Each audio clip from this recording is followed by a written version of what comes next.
اب اگلی آیت جو ہے یہ آیت الکرسی کہلاتی ہے، کیونکہ اس میں اللہ تعالیٰ کی بادشاہت کی کرسی کا ذکر ہے۔ اس کی فضیلت میں کئی ایک احادیث ہیں، صحیح بخاری میں ایک بڑی ڈیٹیل حدیث ہے، مال غنیمت کی چوکیداری کے اوپر سیدنا ابو ہریرہ کو نبی صلی اللہ علیہ وآلہ وسلم نے مامور کیا، اور 3 راتوں تک ایک شخص آ کے وہاں چوری پرفارم کرنے کی کوشش کرتا رہا، تو حضرت ابو ہریرہ نے اسے پکڑ لیا۔ پہلی دفعہ پکڑا تو اس نے کہا چھوڑ دو، اگلی دفعہ نہیں آؤں گا۔ دوسری بار پکڑا تو اس نے کہا چھوڑ دو، اگلی دفعہ نہیں آؤں گا۔ تیسری دفعہ جب پکڑا تو انہوں نے کہا اب تو میں تجھے رسول اللہ کی بارگاہ میں ضرور پیش کروں گا۔ تو اس نے کہا کہ مجھے چھوڑ دو، میں تمہیں ایک ایسا وظیفہ بتاتا ہوں کہ اگر رات کو بستر پہ جاتے وقت تم وہ وظیفہ کر لو تو صبح تک اللہ تعالیٰ کی طرف سے تمہاری حفاظت کے اوپر فرشتہ مامور ہوگا، شیطان تمہارے قریب نہیں آئے گا۔ یہ حدیث صحیح بخاری میں 2311 ہے، انٹرنیشنل نمبر کے مطابق ہمارے صبح و شام کے اذکار میں بھی ہم نے ڈالی ہوئی ہے۔ تو پھر اس نے جو وظیفہ بتایا وہ ہے کہ آیت الکرسی رات کو بستر پہ جاتے وقت پڑھ لیا کرو۔ تو حضرت ابو ہریرہ نے اس کو چھوڑ دیا۔ نبی علیہ السلام ہر موقع پہ جب وہ صبح بتاتے تھے تو نبی صلی اللہ علیہ وآلہ وسلم فرماتے تھے وہ جھوٹا ہے، آج پھر آئے گا۔ تو خیر وہ بھی سمجھدار تھا، وہ تیسری دفعہ جب جھوٹا ہے وہ چوتھی دفعہ آیا نہیں ہے۔ تو تیسری دفعہ حضور نے کہا کہ 3 دنوں سے تمہارا جو آنے والا وہ مہمان تھا نا، وہ شیطان تھا جو انسانی شکل میں آیا تھا، ہے وہ جھوٹا ہے لیکن اس نے بات سچی کی ہے۔ تو یہ ایک اصولی بات ہے کہ سچی بات اگر جھوٹا بھی کرے تو اس بات کی تصدیق کر دینی چاہیے۔ تو وہ آیت الکرسی کا وظیفہ مل گیا۔ اسی طریقے سے سنن نسائی الکبریٰ میں اسی کی ایکسٹینشن ہے۔ سنن نسائی الکبریٰ کے اندر ایک حدیث ہے، امام نسائی نے اس میں ایک چیپٹر باندھا ہے عمل الیوم واللیلہ، وہ سنن نسائی الکبریٰ کا چیپٹر ہے۔ اس میں انٹرنیشنل نمبر کے مطابق ہے یہ 8017 نمبر حدیث، حاکم میں بھی موجود ہے اس کا کچھ حصہ 2064، کہ جو شخص صبح کے وقت آیت الکرسی پڑھ لے شام تک وہ اللہ کی حفاظت میں رہتا ہے شیاطین سے، جنات سے، اور جو شام کے وقت ایک دفعہ آیت الکرسی پڑھ لے صبح تک حفاظت میں رہتا ہے۔ تو یہ اللہ کا شکر ہے کہ جو لوگ فجر اور مغرب کی نماز پڑھ رہے ہیں وہ آٹومیٹکلی آیت الکرسی پڑھ لیتے ہیں۔ اب جس نے فرض نماز کے بعد آیت الکرسی پڑھ لی ہے نا، اسے دوبارہ سے یہ ذکر کرنے کی ضرورت نہیں ہے، وہ اس میں امپلائڈ ہے، وہ شامل ہے، دوبارہ کر لیتا تو بہت اچھی بات ہے۔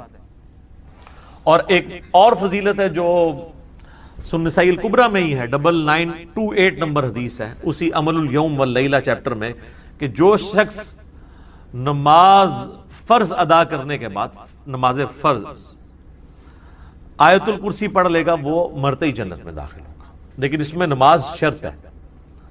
تو یہ بھی ایک فضیلت ہے اس اعتبار سے۔ اس کی ایک ضعیف سند بھی ہے سنن کبریٰ البیہقی میں مولا علی سے، اس میں الفاظ یہ ہیں کہ وہ آیت الکرسی کسی سے گفتگو کرنے سے پہلے پڑھ لے، لیکن جو سنن نسائی الکبریٰ میں صحیح سند ہے اس میں یہ الفاظ نہیں ہے۔ لیکن اس طرح کی جو ضعیف روایتیں ہیں نا، جب صحیح احادیث کو سپورٹ کر رہی ہوں نا تو اسی کو فالو کرنا چاہیے، کوشش یہی کرنی چاہیے کہ بغیر گفتگو کیے سلام پھیرتے ہی آیت الکرسی پڑھ لی جائے۔ البتہ اگر کوئی گفتگو کر بھی لیتا ہے تب بھی فضیلت مل جائے گی، کیونکہ جو صحیح حدیث میں اس طرح کے الفاظ موجود نہیں ہیں۔ تو یہ 3 بڑے بڑے فضائل ہیں۔ باقی میں نے قرآن حکیم کی صورتوں کے فضائل کے اوپر ڈیٹیل لیکچر ریکارڈ کروا دیا ہوا ہے، مسئلہ نمبر 112 ABC، جسے شوق ہے تو وہ دیکھ سکتا ہے۔ اللہ لا الہ الا ہو، اللہ ہی ہے وہ کہ نہیں ہے کوئی معبود سوائے اس کے۔ الحی القیوم، وہ خود سے زندہ ہے اور باقی سب کو قائم اسی نے رکھا ہوا ہے، سب کو زندہ رکھنے والا وہ ہے، باقیوں کی زندگی اس سے مستعار ہے، اس کی زندگی حقیقی ہے، اپنی ہے۔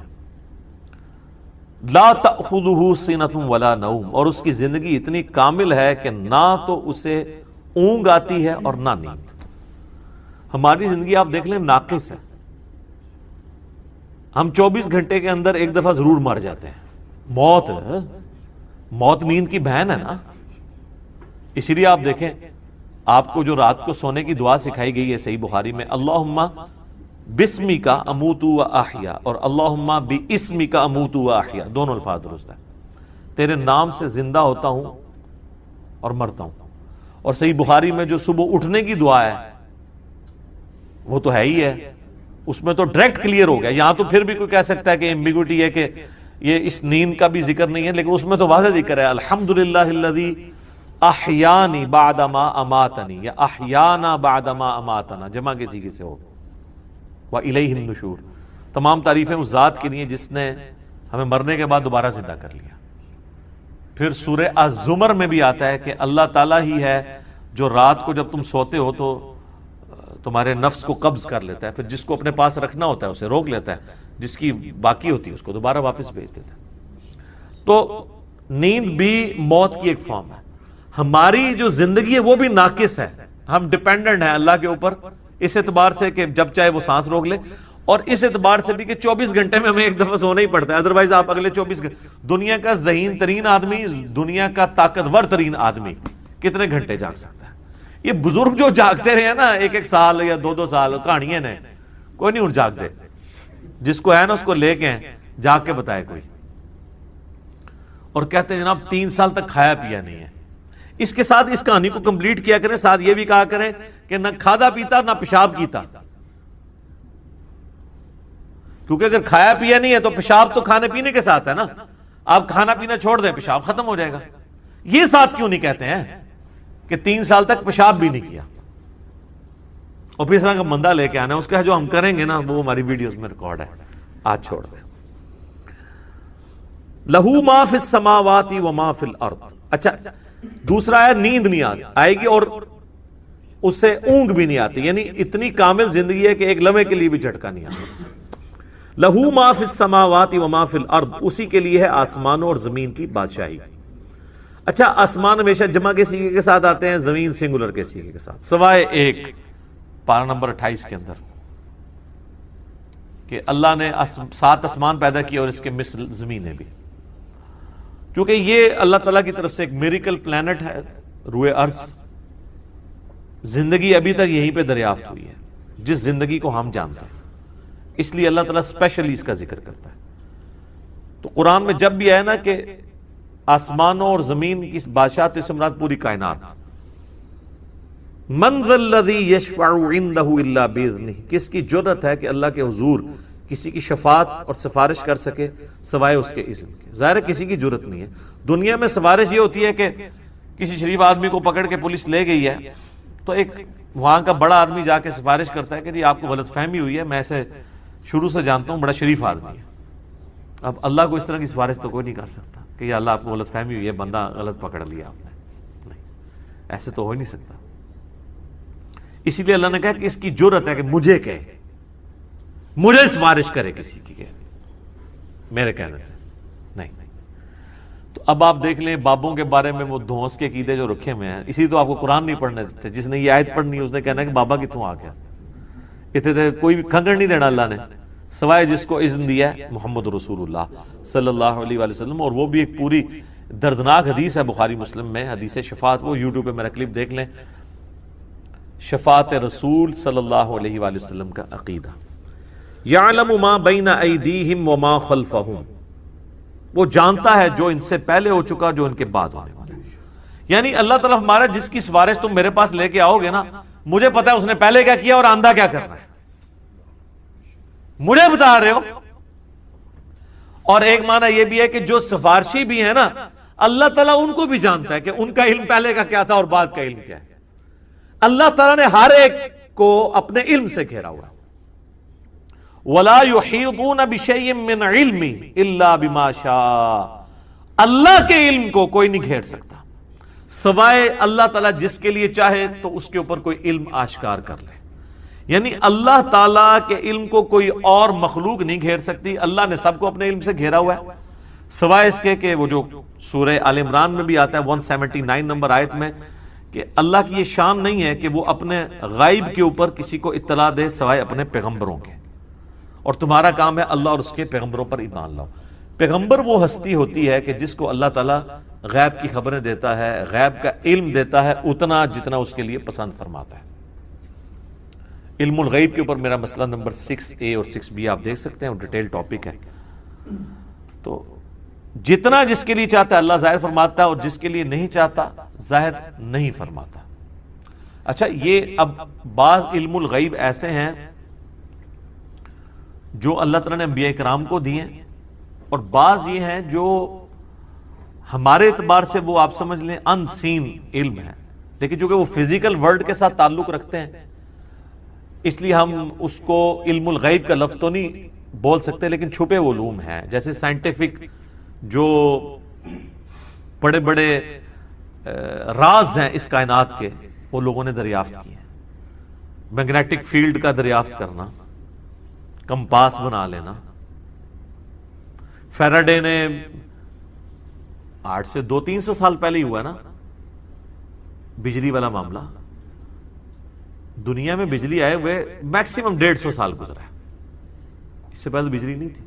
تو ایک انسان پہ اللہ نے راز کھولا ہے نا کہ اگر کسی کنڈکٹر کو میگنیٹک فیلڈ کے اندر موو کیا جائے تو اس میں وولٹیج پیدا ہو جاتی ہے، EMF انڈیوس ہو جاتی ہے. یہ فیراڈے کو اللہ نے راز سمجھا دی ہے نا. نیوٹن کو کئی ایک چیزیں باتیں سمجھا دی، آئنسٹائن کو سمجھا دی. تیل زمین سے نکل آیا، گھڑی بنا لی، اتنی ساری چیزیں ہیں، جہاز بنا لیے، جیٹ انجن بنا لیے. تو یہ اس کائنات کے راز اللہ تعالیٰ لوگوں پہ کھولتا ہے. وسع کرسیہ السماوات والارض، اسی کی کرسی نے آسمانوں اور زمین کو گھیرا ہوا ہے.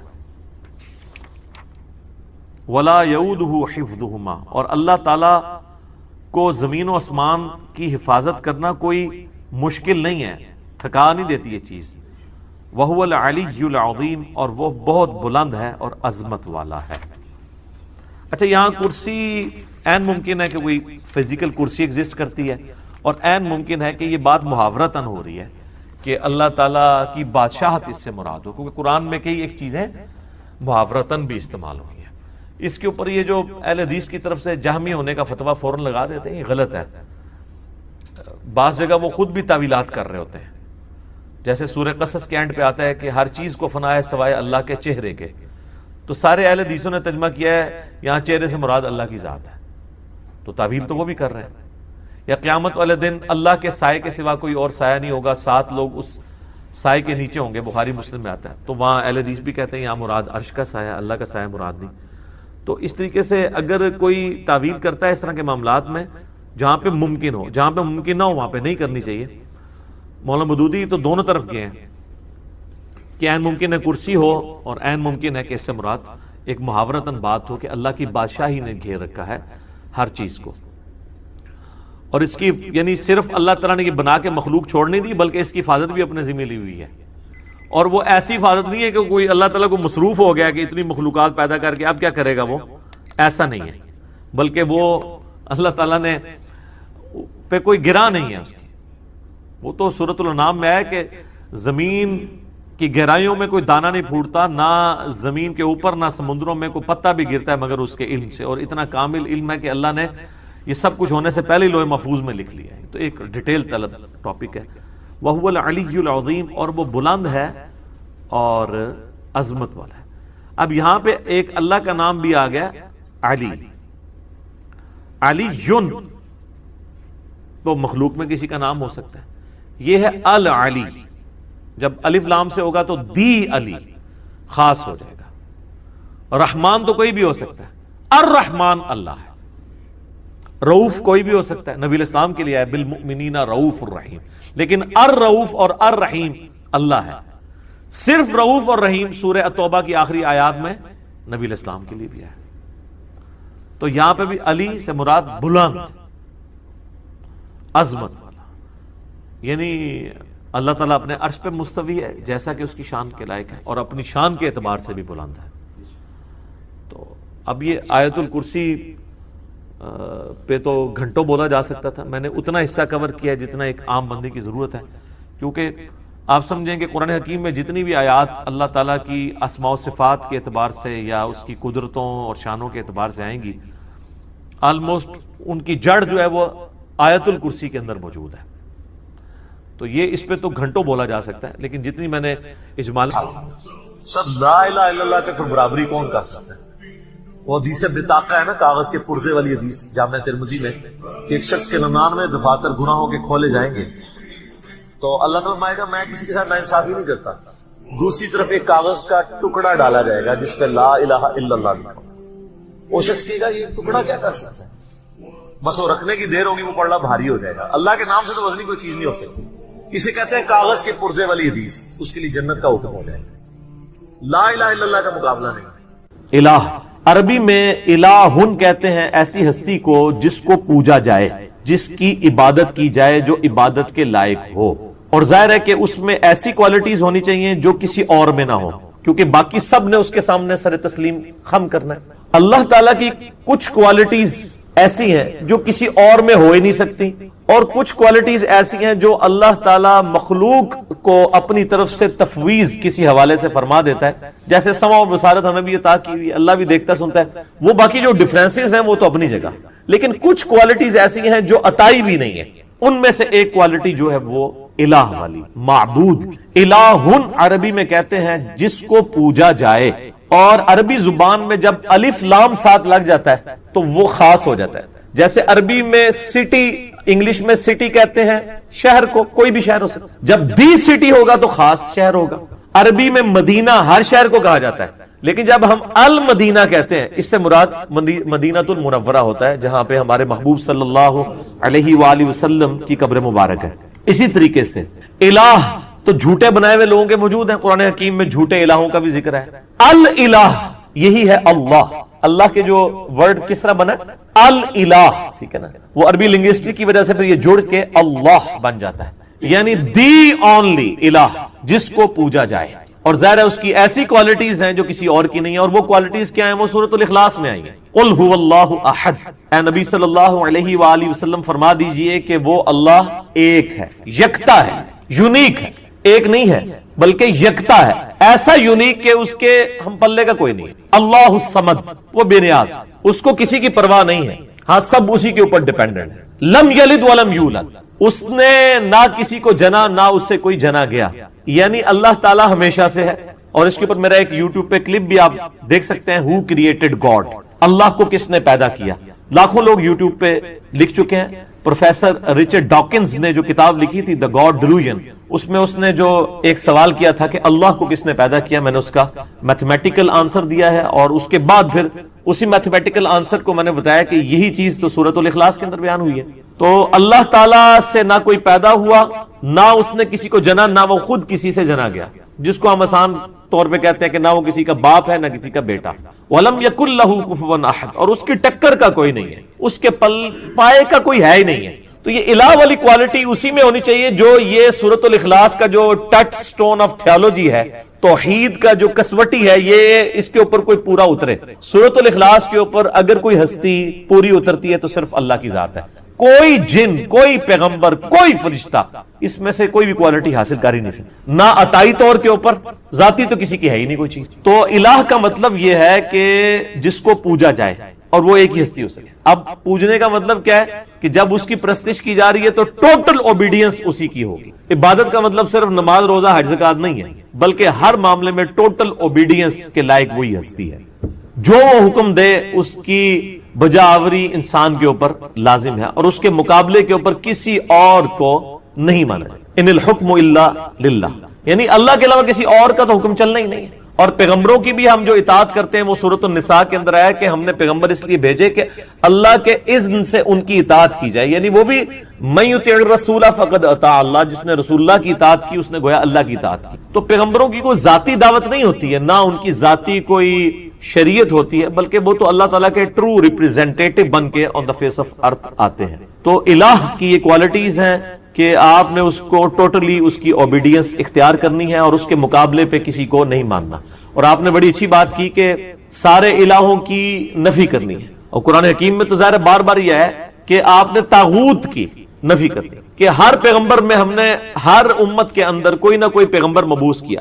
وَلَقَدْ بَعَثْنَا فِي كُلِّ أُمَّةٍ رَسُولًا أَنِ اعْبُدُوا اللَّهَ وَاجْتَنِبُوا الطَّاغُوتَ. ہر امت میں ہم نے کوئی نہ کوئی پیغمبر اٹھایا ایک ہی بنیادی دعوت کے ساتھ کہ عبادت کرو اللہ کی اور اللہ کے مقابلے پہ طاغوت کی نفی کرو. یہ اکثر لوگ پوچھ رہے ہوتے ہیں طاغوت کیا ہے. طغا عربی میں کہتے ہیں, طغیانی لفظ اردو میں بھی استعمال, جب سمندر اپنی باؤنڈری سے باہر نکلے تو کہتے ہیں طغیانی آ گئی ہے. تو جو بھی اپنی حیثیت سے اوقات سے باہر نکلے نا, اس کو کہتے ہیں یہ طوفان یا طغیانی اس میں آ گئی ہے. تو انسان کی تو حیثیت یہ ہے کہ وہ خدا کو اوبیڈینٹ بن کے رہے, اس کی مخلوق بن کے. جب وہ خود خدائی کا دعویٰ کرنا شروع کر دے یا وہ اپنی اس طرح کی عزت کروانی شروع کر دے جو کہ اللہ کے شان شان ہے, تو گویا وہ اپنی حدود سے باہر نکل گیا. اسی کو طاغوت کہتے ہیں. شیطان بھی طاغوت ہے, شیطانی سسٹم بھی طاغوت ہے, دجالی سسٹم بھی طاغوت ہے. ہر وہ ہستی جو اللہ کے مقابلے پہ کھڑی ہے وہ طاغوت ہے, اور اس کی نفی کرنے کا حکم ہے. اور قرآن حکیم میں طاغوت کی نفی جو ہے وہ ایمان سے مقدم قرار دی گئی ہے. اسی لیے آپ دیکھیں ہمارے کلمے کا آغاز کس سے ہوتا ہے؟ لا الہ الا اللہ. یعنی پہلے آپ کرتے ہیں نفی کہ نہیں ہے کوئی معبود سوائے اس اللہ کے, اس کے بعد آپ اللہ کے اوپر ایمان لے کے آتے ہیں. پہلے تمام جھوٹے خداؤں کی نفی, لا الہ کوئی الہ نہیں ہے الا اللہ سوائے اس. اور یہ جو میں نے بات کی سورۃ البقرہ میں جو آیت الکرسی ہے, آیت نمبر 255, اس سے اگلی آیت ہے اعوذ باللہ من الشیطان الرجیم, لا اکراہ فی الدین. دین قبول کرنے کے معاملے میں کوئی جبر نہیں, کوئی کسی کو گن پوائنٹ کے اوپر مسلمان نہیں کر سکتا. صرف آپ نے راہ حق لوگوں کے سامنے واضح کرنا ہے. انا ہدیناہ السبیل اما شاکرا و اما کفورا. دین قبول کرنے کے معاملے میں کوئی جبر نہیں ہے. قد تبین الرشد من الغی, بے شک ہدایت جو ہے, رشد و ہدایت وہ گمراہی سے, غی سے, یہ بھی وہی لفظ آ گیا. طاغوت سے, طغیانی سے الگ اللہ تعالیٰ نے کر دیا. حق اور باطل میں اللہ نے فرق خود کر دیا. فَمَن يَكْفُرْ بِالطَّاغُوتِ, تو جو کوئی کفر کرے گا طاغوت کا, وَيُؤْمِن بِاللَّهِ, اور ایمان لائے گا اللہ پر. اللہ پر ایمان لانے سے پہلے آپ نے اللہ کے مخالفین کا کفر کرنا ہے. وہ جو ڈاکٹر اقبال کا بھی ایک شعر ہے نا, کافروں کے کافر اور کافر خدا ہمارا. وہ کافر خدا کیا, یعنی ہر مسلمان کافر بھی ہے. کس چیز کا کافر؟ کافر کہتے ہیں عربی میں انکار کرنے والے کو. اللہ کے مقابلے میں جتنے کھڑے ہوئے ہیں ان کا کفر کرتے ہیں ہم, اور کفر پہلے آیا ہے. فَمَن يَكْفُرْ بِالطَّاغُوتِ, جو کوئی کفر اختیار کرے گا طاغوت کا, اللہ کے مخالفین کا, وَيُؤْمِن بِاللَّهِ, اور ایمان لائے گا اللہ پر. یہ وہ لا الہ, لا پہلے ہے, الا اللہ بعد میں, لا الہ الا اللہ. اچھا یہ مجھے یاد آیا, وہ اگلے دن میں وہ ایک ٹی وی کے اوپر دیکھ رہا تھا, وہ بلوچستان میں کوئی ٹائر شاپ دکھا رہے تھے. اس ٹائر شاپ کا نام رکھا ہوا تھا لا الہ ٹائر شاپ. یہ تو کلمات کفر ہے. اور یہ بچوں کو بھی اکثر وہ سکھا رہے ہوتے ہیں, بیٹا پڑھو لا الہ, لا الہ. چھوٹا بچہ تو پورا جملہ پڑھ ہی نہیں سکتا, تو بچوں کو لا الہ نہیں سکھانا چاہیے, بچوں کو صرف اللہ سکھانا چاہیے. لا الہ سے تو نفی ہو جائے گی, لا الہ الا اللہ تو وہ کہہ ہی نہیں سکے گا, بہت چھوٹا بچہ. چھوٹے بچوں کو صرف اللہ سکھائیں. جب وہ بچے جملہ بولنے کے قابل ہو جائیں تو پھر آپ کہیں لا الہ الا اللہ. تو آپ لوگوں کا ذرا لیول دیکھیں کہ وہ میں نے وہ ٹائر شاپ دیکھ رہا تھا, لا الہ ٹائر شاپ. چلو آپ نے ٹائر شاپ کا نام رکھنا ہے تو لا الہ الا اللہ رکھے نا. تو لا الہ کے تو مطلب ہے کوئی الہ نہیں ہے, یہ تو کلمات کفر ہے. تو اکثر ہی کہتے ہیں وہ لا الہ پڑھو جی, لا الہ پڑھو جی. لا الہ نہیں پڑھو, لا الہ الا اللہ پڑھو. اللہ دے بندے ہو, عقل بھی استعمال کرو. تو جس نے طاغوت کی نفی کی, وَيُؤْمِن بِاللَّهِ, اور پھر ایمان وہ اللہ پر لایا, فَقَدِ اسْتَمْسَكَ بِالْعُرْوَةِ الْوُثْقَى لَا انفِصَامَ لَهَا, تو اس نے ایک ایسا مضبوط اس نے کنڈا پکڑ لیا کہ جو کبھی ٹوٹنے والا نہیں ہے. یہ وہ لنگر, آپ کو پتا ہے وہ بحری جہازوں کو پرانے زمانے میں بادبان کی کشتیوں کو جب کنارے پہ کھڑا کرتے تو ایک مضبوط سی رسی سے, اس کو اینکر کہا جاتا ہے ہماری وہ انجینئرنگ کی لینگویج میں, اس کے ساتھ باندھ دیتے تھے تاکہ وہ جب ویوز چلے تو یہ نہ ہو کشتی پھر آگے چلی جائے. اور اسی طریقے سے جو بڑے بحری جہاز ہیں ان کے ساتھ وہ بڑے بڑے وزن رکھے ہوئے ہوتے ہیں, انہوں نے وہ لٹکا کے تو اینکر کے طور پہ کام کرتے ہیں. تو یہ اینکر پرسن بھی لفظ استعمال ہوتا ہے نا, کیونکہ اس کے گرد ہی سارے وہ بیٹھے ہوتے ہیں نا جھوٹ سچ بولنے والے. تو لم فسام لہا, وہ ایسا اس نے اینکر پکڑا ہے, وہ ایسی زنجیر پکڑ لی ہے جو کبھی ٹوٹے گی نہیں. کس نے؟ جو طاغوت کی نفی کرے اور اللہ پر ایمان لائے. واللہ سمیع علیم, اور اللہ تعالی سننے والا, علم والا ہے. اللہ ولی الذین آمنوا, اللہ ہے ولی اہل ایمان کا, یخرجہم من الظلمات الی النور, وہ اہل ایمان کو اندھیروں سے نکالتا ہے روشنی کی طرف. اچھا قرآن میں اندھیرے جمع کے سیغے سے آئے ہیں کیونکہ گمراہیاں ہمیشہ زیادہ ہوتی ہیں, اور ہدایت ہمیشہ سنگولر کے سیغے سے آئی ہے کیونکہ ہدایت ایک ہی ہوتی ہے. یہ آپ کہتے ہیں نا چاروں راستے حق پہ ہیں, اللہ نے تو ایک ہی راستہ بتایا ہوا ہے, اہدنا الصراط المستقیم, اے اللہ ہمیں سیدھے راستے پر چلا. صراط الذین انعمت علیہم, راستہ ان لوگوں کا, راستے ان لوگوں کے نہیں ہیں, راستہ ایک ہی ہے. وہ امام کائنات سید الاولین والآخرین شفیع المذنبین رحمت للعالمین سیدنا و مولانا امام اعظم محمد رسول اللہ صلی اللہ علیہ وآلہ وسلم کا مبارک راستہ ہے، راستہ ان لوگوں کا جن پر تیرا انعام ہوا۔ تو یہ سمجھتے ہیں وہ جو جتنے سلسلے چل رہے ہیں ہمارے بزرگوں کے، ہمارے وہ سارے بڑے بڑوں کے، وہ کہتے ہیں یہ سارے اسی طرف ہی جا رہے ہوتے ہیں، جبکہ قرآن ہمیشہ گمراہی کو کہتا ہے کہ جمع کے سیغے سے، ہدایت ہمیشہ سنگل ورڈ کے سیغے۔ اللہ تعالیٰ پشت پناہ ہے، ولی ہے، دوست ہے اہل ایمان کا، ان کو نکالتا ہے گمراہیوں سے نور کی طرف۔ والذین کفروا اولیاءہم الطاغوت، اور جو کفر اختیار کرتے ہیں اللہ کا، اللہ کی ناشکری کرتے ہیں، اللہ کے منکر بنتے ہیں، وہ اولیاءہم الطاغوت، وہ جو ہیں وہ طاغوت کے اولیاء ہیں اور طاغوت ان کے اولیاء ہیں۔ یخرجونہم من النور الی الظلمات، اور وہ طاغوت جو ہیں اللہ کے مخالفین، وہ ان کو نکالتے ہیں ہدایت سے گمراہیوں کی طرف، اندھیروں کی طرف۔ اولئک اصحاب النار، یہ ہیں دوست کی، ہم فیہا خالدون، رہیں گے اس میں ہمیشہ ہمیشہ۔ اللہم اجرنا من النار، اللہم اجرنا من النار، اللہم اجرنا من النار۔ لہٰذا یہ جو الہ اور عبادت کے مفہوم میں جو ہے وما خلقت الجن والانس الا لیعبدون، اس میں حقوق اللہ، حقوق العباد، تمام کی تمام چیزیں داخل ہیں، اور یہ تو لوگوں نے ڈویژن کی ہوئی ہے۔ حقوق العباد بھی بیسیکلی حقوق اللہ ہی ہیں، کیونکہ اللہ ہی نے حقوق بتایا نا۔ اگر اللہ کے حقوق نہ ہوتے تو آج مسلمانوں نے بھی جو ہے وہ اولڈ ایج ہاؤسز بنائے ہوئے ہوتے اور اپنے ماں باپ کو وہاں پہ پھینکا ہوا ہوتا۔ مسلمان اپنے بوڑھے ماں باپ کو ان کی بد اخلاقیوں اور کمزوریوں کے باوجود کیوں برداشت کر رہے ہوتے ہیں کہ اللہ نے کہا کہ بڑھاپے میں بچوں کی مانند ہو جاتے ہیں، ان کو اف تک مت کہنا۔ ادروائز تو اگر انسانی طور پہ جو کچھ انگریز کر رہے ہیں جانوروں والا سلوک، وہی ہم لوگ بھی کر رہے ہوتے ہیں نعوذ باللہ، تو یہ فرق بھی نہیں کرنا چاہیے۔ اچھا، پھر اس میں مجھے وہ حدیث بھی یاد آ گئی، بخاری اور مسلم کی متفق علیہ حدیث ہے۔ اس کا ٹچ سٹون پھر کیا ہے؟ ٹھیک ہے کہ آپ صلی اللہ علیہ وآلہ وسلم نے فرمایا اس شخص نے ایمان کی حلاوت چکھ لی جس میں 3 نشانیاں ہوں گی۔ نمبر 1، اللہ اور اس کا محبوب صلی اللہ علیہ وآلہ وسلم اسے پوری دنیا میں سب سے بڑھ کر محبوب ہو جائے۔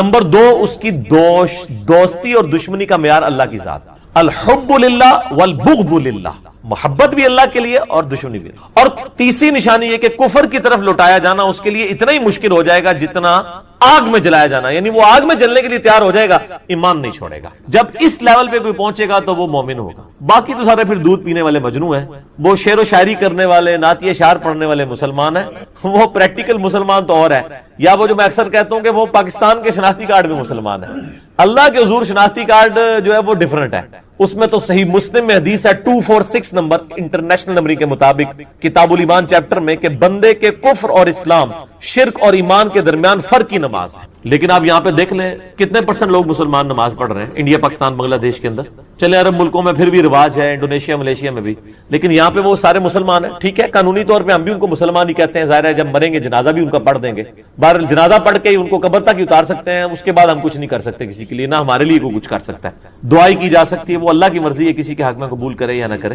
تو یہ ساری کی ساری مختصر باتیں جتنی میرے ذہن میں تھی میں نے کر لی۔ علی بھی اگلا سوال ہے، آج سے 10 سال پہلے میں بریلوی سے اہل حدیث کی طرف چلا گیا تو مجھے ایک توحیدی بھائی نے کہا کہ آپ اپنے فوت شدہ بے نمازی باپ کے لیے دعائے مغفرت نہیں کر سکتے کیونکہ بے نمازی کافر ہوتا ہے اور کافر کے لیے دعائے مغفرت سورہ توبہ میں منع ہے۔ توحیدی بھائی میں تو پہلے اس لفظ نو پڑھا ہے، یہ توحیدی بھائی سے مراد یہ نہیں وہ جن کو وہ مباحث، وہ آپ کو پتا ہے شیعہ کے اندر نا جو لوگ ذرا توحید کی بات کرتے ہیں ان کو وابی شیعہ کہا ہے، اور یہ وابی کا لفظ ایون کرسچنز میں بھی ہے۔ کرسچنز میں جو یہ کیتھولک ہے نا وہ پروٹیسٹنٹ کو وابی کہتے ہیں کیونکہ وہ بت پرستی کے، بت لٹکانے کے خلاف ہیں۔ تو وہ میں نے ایک وہ ویڈیو کے اندر وہ حیدر بھائی کے لیے کہہ دیا کہ ہمارے ایک بھائی ہیں وہ موحد ہیں اہل، وہ کہتے ہیں جی منو تو لوگ میسج کر رہے ہیں ایسی مشرک ہیں۔ تو میں نے کہا بات یہ کہ جب شیعہ کے ہاں خود اسٹیبلش ہے کہ ایک وابی شیعہ ہوتے ہیں اور دوسرے سادہ شیعہ ہوتے ہیں، ان کو میں نے نام دیا سنی شیعہ، ایک وابی شیعہ ہوتے ہیں ایک سنی شیعہ ہوتے ہیں۔ تو وہ وابی شیعہ ان کو کہتے ہیں جو یا علی مدد کے حوالے سے جو ہے نا اس کے غلط مفہوم کو نہیں لے کے جاتے، صحیح والے مفہوم کو، جس طرح جواد نقوی صاحب نے بھی ایک کلپ چڑھایا کہ یا علی مدد کا مطلب ہے کہ سیدنا علی نے جو علمی خدمات کی ہم ان کے علم سے استفادہ کریں، ٹھیک ہے، اس کا یہ مطلب نہیں ہے کہ ان سے وہ خدائی والا رشتہ رکھیں۔ جیسے وہ کہتے ہیں کہ جب انہوں نے بڑی پیاری مثال دی، انہوں نے کہا جب میرے یعنی گھر کی ٹوٹی خراب ہوگی تو میں یا علی مدد نہیں کہوں گا، میں پلمبر کو بلاؤں گا۔ زبردست۔ تو انہوں نے کہا جب آپ، کیونکہ حضرت علی کی یہ فیلڈ نہیں ہے، حضرت علی کی فیلڈ علم ہے، اور علم وہ انہوں نے آگے نہیں سکھانا، وہ اپنا علم نہج البلاغہ کی شکل میں جو ان کے پاس موجود ہے، ہمارے ہاں بھی یعنی جو ان کے اقوال موجود ہیں اس کی شکل میں دے کے گئے ہیں، تو یہ علی مدد کا ہی مفہوم ہے۔ تو میں نے کہا جی اگر میں آپ کو کہتا کہ ہمارے ایک بھائی تھے جو وہابی شیعہ تھے تو وہ تو ان کو برا لگنی تھی، تو میں نے تو بڑا لفظ احتیاط والا استعمال کیا، مواحد. تو چلے ایک اور لفظ بھی ہو گیا، توحیدی. توحیدی بھائی، سر یہ جو توحیدی بھائی نے آپ کو مشورہ دیا نا، یہ غلط دیا ہے. یہ توحیدی بھائی جو ہے نا، یہ بڑے خطرناک ہیں اس حوالے سے، اور یہ اتنے خطرناک ہیں کہ ان کے ماں باپ میں سے اگر کوئی بریلوی یا کوئی دیوبندی ہو تو یہ تو اپنے ماں باپ کے جنازے میں نہیں پڑھتے، اور کہتے ہیں کہ جی یہ مشرک ہے اور مشرک. سر کلمہ گو مشرک اور کافر مشرک میں فرق ہے. کلمہ گو مشرک کی تکفیر نہیں ہو سکتی جب تک کہ کفر بوا اس کے اندر نہ پایا جاتا. میرا حالیہ دنوں میں ایک کلپ چڑھا ہے، میں سمجھتا ہوں میری زندگی میں ایک اہم ترین کلپ ہے، میں تکفیر کیوں نہیں کرتا. اس میں نے کئی ایک دلائل دی کہ جو بندہ اللہ رسول آخرت کو مانتا ہے، ختم نبوت کو، قرآن کو مانتا ہے، اپنی گمراہیوں کے باوجود آپ کلمہ گو مشرک یا بدعتی یا گمراہ تو اسے کہہ سکتے ہیں، کافر نہیں کہہ سکتے. چونکہ کافر نہیں کہہ رہے تو آپ اس کے لیے دعائے مغفرت کریں گے. نماز نہ بھی پڑھتا ہو تب بھی کریں گے، کیونکہ نماز نہ پڑھنے والا عملاً کافر ہے، عقیدے میں کافر نہیں ہے. وہ صحیح مسلم کی حدیث ہے 246 کہ نبی علیہ السلام فرمایا بندے کے کفر اور اسلام کے درمیان فرق نماز ہے. لیکن یہ جو فرق ہے نماز والا، یہ عملاً ہے کہ ظاہر ہے کہ کافر جو ہے وہ نماز نہیں پڑھتا، مسلمان نماز پڑھتا ہے. لیکن ایک بندہ اللہ رسول کو مان رہا ہے، آخرت کو مان رہا ہے، اور نفس کسی طریقے سے نماز نہیں پڑھ رہا، اس کو عقیدے میں آپ کافر کس طرح کہہ دیں گے؟ جس کے جرم کی جتنی انٹینسٹی آپ اتنی ڈیفائن کریں گے. اب آپ کہیں گے جی اس کا ثبوت دیں، تو سر ثبوت حاضر ہے، بخاری مسلم دونوں میں حدیث موجود ہے. نبی صلی اللہ علیہ وآلہ وسلم نے فرمایا کہ جب اللہ تعالیٰ مجھے شفاعت کا اذن دے گا تو میں جہنم کی طرف جاؤں گا، اور جتنی اللہ میرے لیے تعداد مقرر کرے گا میں ان لوگوں کو جہنم سے نکال کے جنت میں لے آؤں گا. بار بار جاؤں گا، بار بار جاؤں گا، حتیٰ کہ الفاظ ہیں کہ میں اس شخص کو بھی دوزخ سے نکال دوں گا جس نے زندگی میں، جس کے پلے کوئی نیکی نہیں ہوگی سوائے ایک نیکی کے اس نے ایک دفعہ لا الہ الا اللہ کہا ہو. محمد رسول اللہ اس میں امپلائیڈ ہے، یہ ظاہر ہے. اب جس شخص نے زندگی میں کوئی اچھا کام نہ کیا، اگر اس نے ایک جمعے کی بھی نماز پڑھی ہوتی تو حضور اس کو ذکر کرتے نا. فرمایا اس میں الفاظ ہیں بخاری مسلم میں کہ سوائے ایک دفعہ صدقے دل سے لا الہ الا اللہ محمد رسول اللہ پڑھنے کے اس نے کوئی نیک کام نہیں کیا ہوگا. تو وہ عملاً اس کا مطلب ہے پکا کافر ہے. اگر اس نے نماز، روزہ، حج، زکات کی ہوتی تو حضور اس کا بھی ذکر کرتے. اس میں الفاظ ہیں اس کے علاوہ کچھ نہیں کیا ہوگا تو میں اس کو بھی دوزخ سے نکال لوں. اور سر یہ بھی صحیح حدیث ہے، آپ کو مشکات المصابیح کے اندر بھی حدیث مل جائے گی، ذکر والے چیپٹر کے اندر بالکل صحیح سند کے ساتھ ہے. یہ مختلف کتابوں میں، ابن حبان کے اندر ہے، حاکم کے اندر، اور روایتوں میں کہ نبی صلی اللہ علیہ وآلہ وسلم فرمایا کہ اگر زمین و آسمان ایک پلڑے میں رکھتی ہے اور جتنی اللہ کی مخلوقات ہیں، کیٹاگوریکل ہے سر، اس میں الفاظ ہیں کہ جتنی اللہ نے جو کچھ پیدا کیا ہے نا، سر میں جو گناہ کر رہا ہوں وہ تو اس میں پھر آٹے میں نمک ہوں گے. اللہ تعالیٰ فرما رہے ہیں، اللہ کے نبی علیہ السلام فرما رہے ہیں جتنا کائنات میں اللہ نے مخلوقات پیدا کی ان تمام کو ایک پلڑے میں رکھ دیا جائے اور دوسرے پلڑے میں ایک پرچی جس پہ لا الہ الا اللہ محمد رسول اللہ لکھا ہو تو وہ پلڑا بھاری ہوتی. حدیث بطاقہ بھی سے کہتے ہیں، یہ مشہور ہے حدیث بطاقہ. اس کو کاغذ والی حدیث کہتے ہیں. یہ صحیح سند سے ہے. اس سے شیخ البانی، شیخ زبیر علی اور باقی محدثین یعنی کہتے ہیں کہ یہ حدیث بطاقہ اس چیز کا ثبوت ہے کہ جس نے ایک دفعہ بھی کلمہ پڑھا ہے ایک نہ ایک دن اپنا عذاب بھگت کے. سر لیکن وہ عذاب تو پھر کوئی سوچ بھی نہیں سکتا. ہم تو 10 سیکنڈ کے لیے موم بتی کے فلیم کے اوپر ہاتھ نہیں رکھ سکتے. 10 منٹ کے لیے دوزخ کا عذاب. بخاری مسلم کی حدیث ہے کہ نبی صلی اللہ علیہ وآلہ وسلم نے فرمایا جہنم کی آگ اس زمین کی جو آگ ہے اس سے 70 گنا زیادہ تیز ہے. ادھر کسی کو کہا جائے کہ ایک نماز چھوڑنے پہ، فجر کی نماز چھوڑنے پہ فجر سے زور تک ایک جلتے ہوئے تندور میں الٹا لٹکایا جائے گا، وہ کہے گا جی توبہ، اور آخرت کے لیے کہہ دیتے ہیں وہ جی خیر ہے پھر ہی لگے گا. یہ کہانی ہے. یہ بھی جس طرح علماء کہانیاں کراتے ہیں نا، اس طرح پبلک نے بھی کہانیاں کرائی ہیں. یہ پبلک کی کہانی ہے، کبھی امیجن نہیں کر رہے ہوتے اس کو. اچھا یہ چونکہ ہم امیجن کر سکتے ہیں، تندور ہم نے خود دیکھا ہوا ہے اس لیے یہ امیجن ہو جاتا ہے. اسی کہتے ہیں نو. اچھا اس طرح کسی کو کہا جائے کہ کسی بندے کو فجر کی نماز چھوڑنے پر ایک ایسے کمرے میں فجر سے زور تک بند کیا جائے گا جس کا سائز 10 بائی 10 فٹ ہوگا، اس میں 100 کوبرا سانپ، 100 بچھو، 100 اژدہے جتنے تھی نہ لے لو ہون گے، لیکن کوئی نہیں فجر تو زور تک ہی بس ایک پھیرے ایک نہیں. لیکن سر ان سانپوں کو تو ہم مار بھی سکتے ہیں، آخرت میں تو کوئی سانپ کو مارنا بھی جائے نہیں مار سکتا، وہ مرنا ہی نہیں، وہ اللہ کی طرف عذاب ہے. وہاں تو آپ اپنے آپ کو بھی نہیں قتل کر سکتے. اسی لیے قرآن میں آتا ہے نا کہ آج ایک نہیں کئی ایک موتیں مانگو، موت نہیں آئے گی کیونکہ وہ تو مینڈے کی شکل میں ہو چکی ہے. انسان اپنے آپ کو مار کے بھی جان نہیں چھڑا سکتا. تو یہ کہنا آسان ہے. لہذا یہ جو آیت ہے نا سورہ التوبہ کے اندر کہ کسی مومن کے لیے اور مومنہ کے لیے جائز نہیں ہے، سورہ توبہ کے بالکل اینڈ پہ یہ آیات آتی ہیں کہ وہ اپنے مشرک رشتہ داروں کے لیے دعائے مغفرت کریں بعد اس کے کہ ان پہ یہ بات کھل چکی ہو کہ وہ مشرک تھے اور پھر ساتھ ہی اللہ تعالیٰ نے فرمایا کہ ابراہیم علیہ السلام نے جو اپنے مشرک باپ کے لیے دعا کی تھی تو وہ اس وعدے کے سبب تھی جو انہوں نے گھر سے نکلتے وقت سورہ مریم میں آتا ہے نا کہ میں تیرے لیے دعائے مغفرت کروں گا، اور جب ابراہیم کو پتا چلا تو ابراہیم علیہ السلام نے ان کے لیے دعا کرنا چھوڑ دی۔ یہ ساری یعنی یہ پوری یہ میں نے آیات کا ترجمہ پڑھا، سورہ توبہ کا آخری رکوع پڑھ لیں، اسی پہ میرا ایمان ابی طالب والا ایک کلپ بھی ریکارڈڈ ہے، لاکھوں لوگوں نے دیکھا ہے، مسئلہ 98 ایمان والدین مصطفیٰ صلی اللہ علیہ وآلہ وسلم اور ایمان ابی طالب کے اوپر، اس میں میں نے انہی آیات کے کانٹیکسٹ میں ڈیٹیل گفتگو کی تھی۔ لہٰذا جو کلمہ گو ہے میرے بھائی اس کا جنازہ بھی پڑھیں اور اس کے لیے دعائے مغفرت بھی کریں، آپ کی دعاؤں کی ضرورت ہے۔ سنن ابن ماجہ میں حدیث ہے، ایک شخص کے یعنی مرنے کے بعد اللہ تعالیٰ اس کو اس کے درجات بلند کرتا ہے، تو وہ بندہ پوچھتا ہے اے اللہ میں نے تو یہ نیکی نہیں کی ہے، میرا درجہ کیوں بلند ہوا ہے؟ تو بتایا جاتا ہے کہ تیرے بیٹے نے تیرے لیے دنیا میں دعا کی ہے، اس کی وجہ سے تمہارے ساتھ یہ معاملہ۔ صحیح مسلم میں حدیث ہے نا کہ مردے کے عمل منقطع ہو جاتے ہیں سوائے 3 اعمال کے، ایک صدقہ جاریہ اور علم کی بات، اور تیسرا نیک اولاد۔ تو نیک اولاد خود صدقہ جاریہ ہے، ماں باپ کو آٹومیٹکلی ثواب ملتا ہے چاہے وہ زندہ ہوں چاہے مر چکے ہوں۔ تو اولاد کا کام ہے کہ اگر باپ اس طرح مرا ہے اس کے لیے زیادہ دعا کریں۔ اور اب ہمارے ویڈیوز کے بعد تو جن کے ماں باپ جو ہیں شرک پہ بھی مرے ہوئے ہیں نا مسلمانوں نے، ان کو بھی امید لگ گئی ہے۔ پہلے یہ جو آپ کے توجیوں نے کہانیاں کرائی ہوئی تھی نا تو وہ تے گئے جائے، ٹھیک ہے جی، انہوں نے امید لگ گئی ہے کہ یار کلمہ گو مشرک اور کافر مشرک کی فرق ہے، ٹھیک ہے، ان کی امید ضرور رکھیں لیکن خود یہ کام نہ کریں سر، نہ خود نہیں یہ کام کرنا، ٹھیک ہو گیا؟ جزاک لا الہ الا انت سبحانک انی کنت من الظالمین، اور قرآن میں بھی ہے کذالک ننجی المؤمنین، ہم مومنین کو بھی نجات دیں گے جس طرح یونس کو دی تھی اس دعا کی برکت سے۔ میرا تو کلپ ہے مصیبت اور پریشانی سے بچاؤ کے 3 وظائف، اس میں سے ایک وظیفہ یہ ہے، دوسرا حسبنا اللہ ونعم الوکیل، تیسرا یا حی یا قیوم برحمتک استغیث۔ صبح و شام کے اذکار جو ہیں وہ اگر فرض نماز سے پہلے کر لیے جائیں تو فجر کا وقت داخل ہونے کے بعد صبح کے اذکار کر سکتے ہیں آپ، ٹھیک ہے، ٹھیک ہے جی، ختم سحری کے فوراً بعد چاہے فجر پڑی ہو، کیوں؟ وہ صبح کے اذکار ہیں۔ ٹھیک، اور شام کے اذکار چونکہ شام کے اذکار ہیں آپ غروب آفتاب سے پہلے کر لیں، سب سے افضل وقت وہ ہے، ورنہ آپ مغرب کے بعد کر لیں، افضل وقت یہ ہے کہ مغرب سے پہلے کریں۔ ٹھیک، شام کے اذکار ہیں وہ رات کے نہیں ہیں، مغرب میں تو رات شروع ہو جاتی ہے۔ فی النار اعوذ باللہ السمیع العلیم من الشیطان الرجیم من ہمزہ ونفخہ ونفثہ بسم اللہ الرحمن الرحیم رب اشرح لی صدری ویسر لی امری واحلل عقدۃ من لسانی یفقہوا قولی بسم اللہ الرحمن الرحیم ان اللہ وملائکتہ یصلون علی النبی یا ایہا الذین آمنوا صلوا علیہ وسلموا تسلیما اللہم صل علی محمد وعلی آل محمد كما صليت على إبراهيم وعلى آل إبراهيم إنك حميد مجيد اللهم بارك على محمد وعلى آل محمد كما باركت على إبراهيم وعلى آل إبراهيم إنك حميد مجيد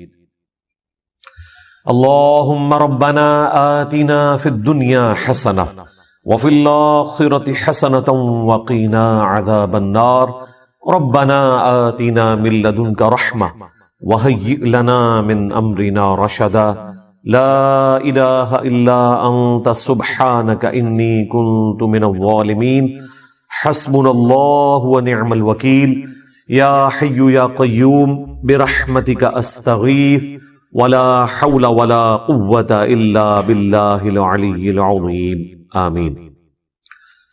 سورۃ الانبیاء سورت نمبر 21 سے سٹارٹ کریں گے۔ آج پارہ نمبر 17 کا بھی آغاز ہو رہا ہے اور پہلی سورت سورۃ الانبیاء ہے۔ قرآن حکیم میں اس کا نمبر 21 ہے اور یہ مکی صورتوں میں سے ایک سورت ہے، اور مکی صورتوں کا جو اسلوب ہے وہ عقیدہ توحید سے متعلق ہے، فکر آخرت سے متعلق ہے، اس میں بھی اسپیسیفکلی آخرت میں اللہ تعالی جو انسانوں کو اٹھائے گا اس کے حوالے سے ڈسکشن ہے، اور مختلف انبیاء کرام علیہ السلام سے متعلق جو ان کو مختلف قوموں میں بھیجا گیا ان کے جو حالات و واقعات مختلف جگہ قرآن پاک میں رپورٹ ہوئے کمبائنڈ فارم میں آپ کو یہاں پر ملیں گے، اسی نسبت سے اس کا نام سورۃ الانبیاء ہے۔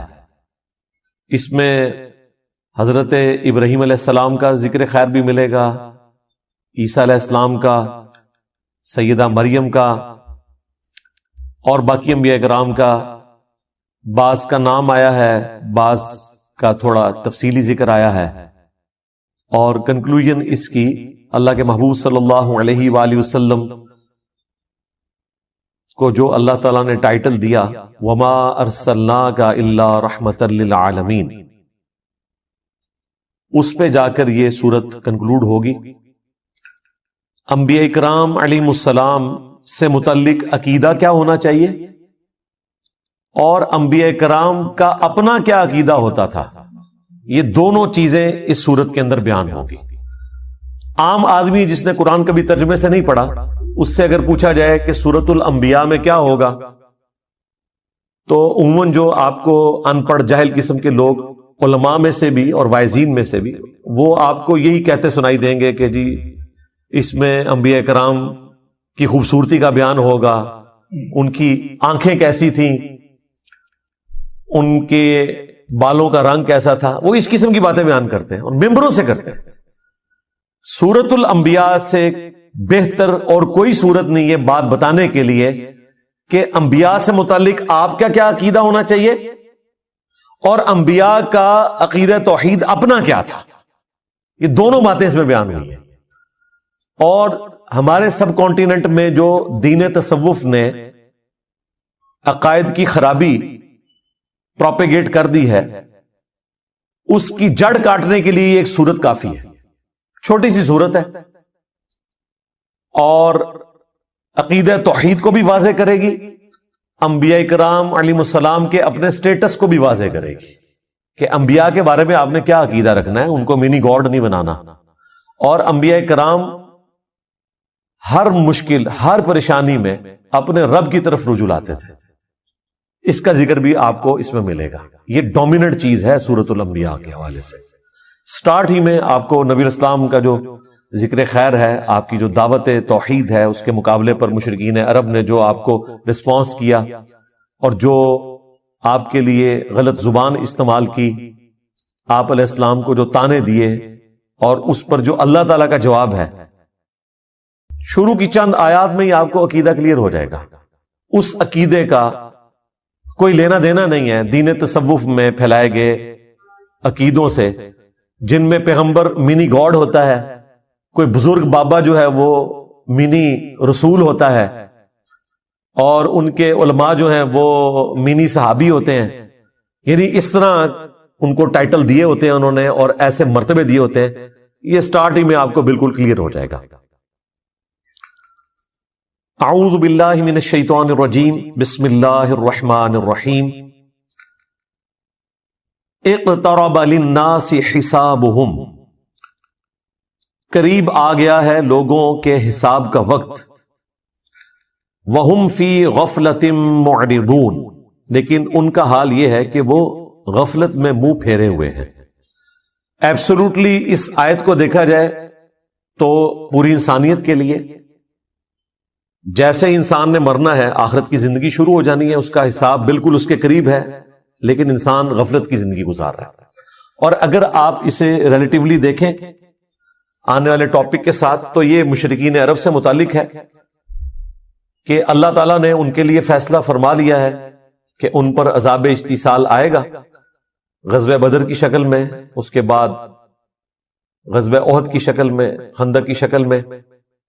کئی لوگوں کو اس سے پہلی توبہ کی توفیق مل جائے گی، کئی کو نہیں ملے گی۔ ان کے حساب کا وقت اب قریب آ چکا ہے، لیکن یہ غفلت میں منہ پھیرے ہوئے ہیں۔ ما یأتیہم من ذکر من ربہم محدث، ان کے رب کی طرف سے کوئی بھی نئی نصیحت نہیں آتی مگر اس حال میں الا استمعوہ وہم یلعبون، کہ وہ اسے سنتے تو ہیں مگر کھیل کود میں مگن ہوتے ہوئے، کیجول لیتے ہیں۔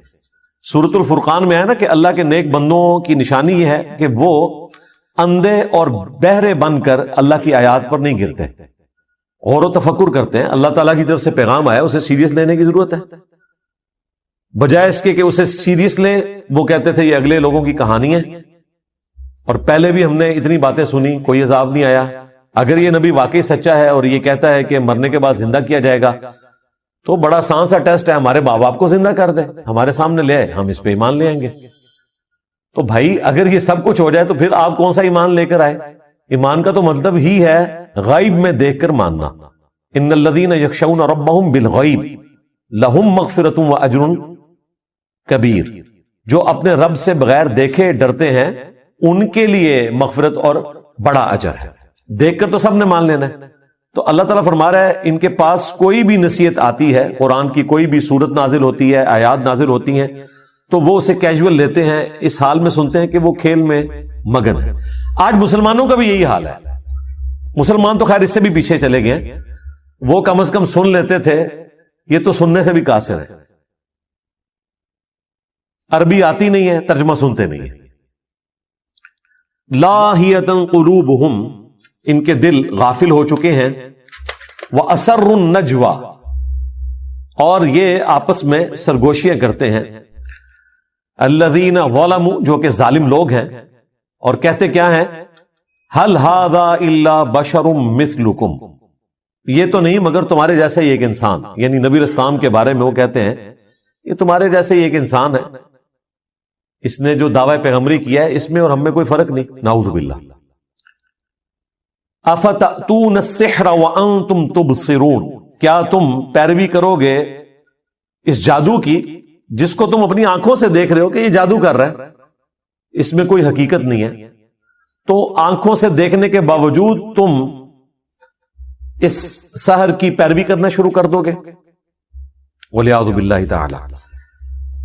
یہ نبی اسلام کے لیے وہ غلط کلمات استعمال کرتے تھے، اس کے بعد بھی کافی ساری چیزیں آئیں گی، لیکن اس میں غور طرف بات یہ ہے کہ ان کی بات سچ ہے لیکن اس کا اینگل انہوں نے غلط دیا ہوا ہے۔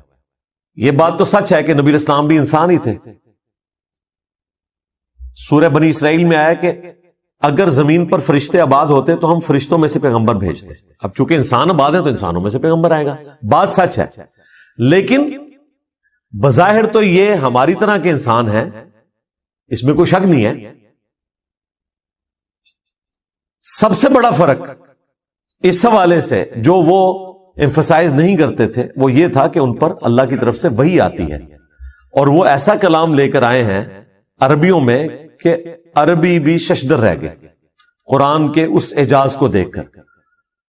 اسی وجہ سے جو لوگ حق سے غافل تھے انہوں نے یہ کہنا شروع کر دیا گویا کہ نبی اسلام جادو کر دیتے ہیں لوگوں کے اوپر، جو بھی سنتا ہے وہ آپ پر ایمان لے آتا ہے اگر وہ سلیم الفطرت ہوا، اگر بے ایمانی پہ اترا ہوا ہے تو اس کے لیے قرآن میں کوئی ہدایت نہیں، سیدھی سی بات ہے۔ قرآن میں ہدایت اس کے لیے جو واقعی ہدایت قبول کرنا چاہے۔ صحیح مسلم میں جو دماد نامی ایک عامل کا ذکر ملتا ہے، اردو میں ہم زماد کہتے ہیں، عربی میں دماد ضاد کے ساتھ، وہ جھاڑ پھونک کا کام کرتا تھا۔ صحیح مسلم شریف میں آتا ہے کہ وہ جب مکے میں آیا تو کچھ لوگوں نے اس سے کہا کہ اس طرح ہمارے ایک بڑے ڈائنامک انسان تھے، بڑی اچھی پرسنالٹی محمد صلی اللہ علیہ وآلہ وسلم کی، اور کچھ عرصے سے انہوں نے یہ باتیں کرنا شروع کر دی ہیں، ہمیں لگتا ہے کہ وہ غار ہرا میں جو گئے تھے وہاں پر ان کے اوپر کوئی آسیب کا سایہ ہو گیا، تو تم علاج کرنا جانتے ہو تو تم ان کا علاج کرو، کوئی جادو ہو گیا ان کے اوپر یا آسیب آ گیا۔ صحیح مسلم کے الفاظ ہیں کہ وہ نبی اسلام کے پاس آیا تو اس نے کہا کہ اے محمد اگر آپ چاہیں تو میں آپ کا علاج کر سکتا ہوں، آپ بتائیں کہ آپ کیا دعوت رکھتے ہیں، میں آپ کی بات سننا چاہتا ہوں تاکہ میں جج کروں۔ تو نبی اسلام نے ابھی قرآن تلاوت نہیں کیا، آپ نے صرف خطبے کے سٹارٹ کے الفاظ اس کے سامنے تلاوت کیے، ان الحمد للہ نحمده ونستعینه ونستغفره ونعوذ باللہ من شرور انفسنا ومن سیئات اعمالنا۔ یہ خطبہ جو میں سٹارٹ میں پڑھتا ہوں، اس نے کہا کہ ایک دفعہ مجھے دوبارہ سنائیں، دوبارہ سنا تو اس نے کہا میں گواہی دیتا ہوں کہ آپ اللہ کے رسول ہیں۔ یہ کلام ایسا کلام ہے ہی نہیں ہے، ابھی قرآن نہیں پڑھا تھا، صرف خطبے کے الفاظ، اور ظاہر اس میں تو دعوت تھی نا، آپ نے گاڈ اورینٹڈ ہونا ہے۔ ساحروں کی گفتگو اس قسم کی تو نہیں ہوتی، شاعروں کی گفتگو اس قسم کی تو نہیں ہوتی، وہ تو خوابوں کی دنیا میں رہتے ہیں، وہ تو عشق مجازی کا شکار ہوئے رہتے ہیں. یہ تو گاڈ اورینٹڈ چیز، اور وہ بھی اتنی پرفیکشن کے ساتھ، وہ ایمان لے آیا. اب اس فیلڈ کے ایکسپرٹ نے اسلام قبول کر لیا. ہونا تو چاہیے تھا جن لوگوں نے بھیجا تھا وہ سارے بھی مسلمان ہوتے، کیونکہ جس بندے کے اوپر ان کا تکیہ تھا وہی ایمان لے آیا. لیکن وہی ہوا جس طرح جادوگر ایمان لے آئے، فرعون نہیں ایمان لے کر آیا، حالانکہ فرعون کو ایمان لانا چاہیے تھا کہ اس کے اپنے جادوگر مان گئے کہ یہ جادو نہیں ہے. یہاں پر بھی کافروں کو مان لینا چاہیے تھا کہ زماد نے جب یہ بات کہہ دی تو پھر یقیناً نبی علیہ السلام ایک غیر معمولی انسان ہے، لیکن چونکہ وہ حق قبول نہیں کرنا چاہتے تھے، اللہ تعالیٰ نے ان کو ہدایت نہیں دی. تو پھر ان کے پاس بہانہ یہ ہوتا تھا کہ یہ جادو ہے، اگلے لوگوں کی کہانیاں ہیں. اب اس کے جواب میں نبی علیہ السلام نے اللہ کے حضور عرض کی، قال ربی یعلم القول فی السماء والارض. نبی علیہ السلام نے کہا کہ میرا رب خوب جانتا ہے جو بات کہی جاتی ہے آسمان میں اور زمین میں. وَهُوَ السَّمِيعُ الْعَلِيمُ، اور وہی سننے والا ہے، سب کچھ جاننے والا ہے. یعنی نبی علیہ السلام نے اپنے غم کی فریاد اپنے رب کے حضور رکھی، اور مشرکین عرب سے کہا کہ یہ جو کچھ تم باتیں کر رہے ہو نا میرے بارے میں، میرا رب خوب جانتا ہے. اسے تو پتا ہے کہ میں اللہ کا پیغمبر ہوں، ہر چیز سے وہ واقف ہے. بل قالوا اضغاث احلام، بلکہ وہ یہ بھی کہنا شروع ہو گئے کہ یہ پریشان خواب ہے. بل افتراہ، بلکہ یہ خود سے انہوں نے گھڑ لیا ہے. بل ہوا شاعر، نہیں بلکہ یہ شاعر ہے، خود بھی ایک بات کے اوپر قائم نہیں ہے. دیکھیں اگر کسی شخص کو یہ پتا چل گیا کہ یہ سامنے والا بندہ کیا ہے تو وہ بار بار اپنا بیان تو نہیں بدلتا. تم نے ساحر کہا، چیپٹر کلوز کرو. نہیں، تسلی نہیں ہوئی کیونکہ جھوٹ کہا ہوا تھا نا. کسی کو یہ لولی پاپ دے دیا کہ ان کو خواب آتے رہتے ہیں، وہ یہ بیان کرتے ہیں. بعض جگہ پہ آیا کہ یہ اساطیر الاولین ہے، اگلے لوگوں کی کہانیاں بیان کرتے ہیں. اچھا، بعض لوگوں کو انہوں نے کہا کہ انہوں نے اللہ پر جھوٹ باندھ دیا، اور بعض کو کہا کہ یہ شاعر ہے.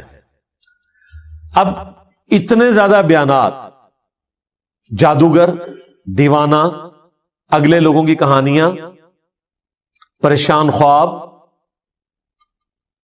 جھوٹ گھاڑ لیا ہے، شاعر ہیں، مجنون ہیں. یعنی یہ 7 تو میں نے انگلیوں پہ آپ کو گنوا دی گالیاں جو وہ دیا کرتے تھے اپنے نظام میں. اب اس کے اگینسٹ نبی علیہ السلام کو نبوت ثابت کرنے کے لیے وہ ڈیمانڈ کیا رکھ رہے ہیں؟ فَلْيَأْتِنَا بِآیَةٍ كَمَا أُرْسِلَ الْأَوَّلُونَ.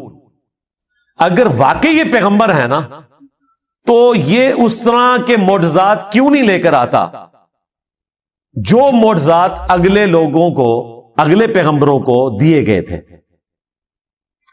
یعنی یہ ہمیں خود ہی بتاتا ہے کہ موسیٰ علیہ السلام کے پاس عصا کا معجزہ تھا، وہ اژدہا بن جاتا تھا. عیسیٰ علیہ السلام مردوں کو زندہ کر دیتے تھے. تو اس قسم کا کوئی معجزہ یہ ہمیں بھی کر کے دکھائے، ہم مان لیں گے. اچھا، یہاں تک اگر بات دیکھی جائے تو لاجیکلی ان کی بات درست ہے کہ جو پیغمبر عوام کے سامنے اگلے انبیاء کے واقعات بیان کر کے اور ان کے معجزات بتا کر دعوی نبوت کر رہا ہے، تو اس کا منطقی نتیجہ یہ ہے کہ اس کے مخاطبین اس سے کہیں کہ اچھا یہ جو آپ بتا رہے ہیں آپ بھی کر کے بتائیں نا، تو ہم آپ پر ایمان لے آئیں گے. تو یہ ڈیمانڈ کوئی غلط نہیں تھی ان کی، لیکن اللہ کا فیصلہ کچھ اور تھا. اللہ تعالیٰ نے اس کے جواب میں کیا فرمایا؟ اس جگہ پر ہر جگہ جواب ڈیفرنٹ آئے گا. یہاں پر کیا جواب آیا؟ ما آمنت قبلہم من قریۃ اہلکناہا. ان سے پہلے جو بستیاں ہلاک کر دی گئیں ان کے رہنے والے بھی ایمان نہیں لے کر آئے تھے. افہم یؤمنون، تو کیا اب یہ لوگ ایمان لے آئیں گے؟ یعنی اللہ تعالیٰ نے اپنا ایک رول بتا دیا کہ اگلے انبیاء کے ماننے والوں کی ڈیمانڈ کے اوپر ہم نے منہ مانگے معجزات دکھائے، تو اس کا اینڈ رزلٹ یہی نکلا کہ ایمان وہ نہیں لے کر آئے. تو ان کے ساتھ بھی یہی ہونا ہے. اگر ہم نے ان کا منہ مانگا معجزہ دکھا دیا تو یہ ایمان نہیں لائیں گے. لیکن اس کے بعد رزلٹ کیا نکلے گا؟ وہ سورہ بنی اسرائیل میں اللہ تعالیٰ نے جب 9 معجزات کا ذکر کیا جو نبی علیہ السلام سے وہ ڈیمانڈ کرتے تھے، انہوں نے ایک پوری لسٹ ان کو پیش کی تھی کہ آپ آسمان پر چڑھ کر بتائیں، ہمارے سامنے چڑھے اور ہمارے سامنے آپ کتاب لے کر اترے، ہم مان لیں گے. آپ کا کوئی باغ ہو جس میں آپ نہریں رواں کر دیں، آپ کا سونے کا کوئی گھر ہو. اس قسم کی وہ ڈیمانڈ کرتے تھے. اس کے جواب میں اللہ تعالیٰ نے فرمایا کہ تم فرماؤ کہ میں بشر ہوں، رسول ہوں، میرا کام دعوت حق پیش کرنا ہے. یہ معجزات اللہ کے پاس ہے. اور پھر کئی جگہ پر قرآن پاک میں اس بات کا جواب اللہ تعالیٰ نے اس طریقے سے دیا کہ اگر ہم ان کو منہ مانگا معجزہ دکھا دیں گے پھر ان کے لیے وقت مقرر کر دیا جائے گا، پھر یہ توبہ نہیں کر سکتے. اگر ایمان نہیں لائیں گے تو ہلاک کر دیے جائیں گے، جس طرح کے اگلے لوگ ہلاک کر دیے گئے. سورۃ المائدہ کے اینڈ میں بھی آتا ہے نا، جب عیسیٰ علیہ السلام کے ماننے والوں نے کہا نا کہ آپ آسمان سے ہمارے لیے کھانا نازل ہونے کی دعا کریں، تو عیسیٰ علیہ السلام نے کیا کہا تھا کہ اگر تمہیں یہ منہ مانگا معجزہ دکھایا گیا اور یہ کھانا نازل ہوا اور پھر جس نے انکار کیا پھر اللہ تعالیٰ کی طرف سے عذاب آئے گا. یہ اللہ تعالیٰ نے فرمایا کہ میری طرف سے اعلان ہے، ان کو سنا دو. تو یہ اللہ تعالیٰ کا قانون ہے کہ جب منہ مانگا معجزہ پورا کیا جائے، اس پر انکار آئے تو پھر اللہ تعالیٰ اس قوم کو ہلاک کر دیتا ہے. لہٰذا یہ اللہ تعالیٰ کی رحمت ہے کہ منہ مانگا معجزہ نہ دکھایا جائے. رہا یہ وسوسہ آنا کہ ہو سکتا ہے کہ وہ ایمان لے آئیں، تو بھائی پورا ٹریک ریکارڈ ہے، لوگ ایمان نہیں لے کر آئے. سورۃ الانعام میں، سورہ الحجر میں اللہ تعالیٰ نے فرمایا کہ اگر ہم ان کی آنکھوں کے سامنے آسمان سے قرآن کو نازل کرتے تختیوں کے اوپر اور یہ نازل ہوتا ہوا دیکھ لیتے اور اس لکھی ہوئی کتاب کو اپنے ہاتھوں سے چھو بھی لیتے، تب بھی انہوں نے یہ کہنا تھا کہ ہماری آنکھوں پر جادو کر دیا گیا. یعنی دل بے ایمان تھے اجتا ڈھیر. آپ یہ نہ سمجھے کہ اگر ان کی وہ ڈیمانڈ پوری کی جاتی تو انہوں نے مان لینا تھا. بالکل نہیں ماننا تھا. کیا جادوگروں کے ایمان لانے کے بعد فرعون نے مان لیا تھا کہ میرے ایکسپرٹس نے ڈکلیئر کر دیا ہے کہ یہ جادو نہیں ہے، یہ پیغمبر ہے؟ نہیں مانا. تو یہ اللہ کی رحمت ہے، منہ مانگا معجزہ نہ دکھانا. اگر منہ مانگا معجزہ دکھا دیا جائے تو پھر اللہ تعالیٰ کا عذاب آ جاتا ہے اور پھر وہ عذاب ٹلتا نہیں ہے. اگر کوئی اس وقت توبہ بھی کرے اس کی توبہ قبول نہیں ہے. یہی بات اللہ تعالیٰ نے یہاں کی. کیا ان سے پہلے لوگ جن کو ہم نے ہلاک کیا ان قوموں کو وہ ایمان لے آئے تھے جو یہ ایمان لے آئیں گے؟ اب اس سے یہ بھی پتا چل گیا کہ نبی علیہ السلام کو اللہ تعالیٰ نے کافروں کو دکھانے کی خاطر اس قسم کا کوئی معجزہ نہیں دیا جو کافر ڈیمانڈ کیا کرتے تھے. لہذا یہ دعویٰ کرنا کہ عبد القادر جیلانی نے مردہ زندہ کیا اور اس میں یہ رنگ بھرنا کہ چونکہ حضرت عیسیٰ علیہ السلام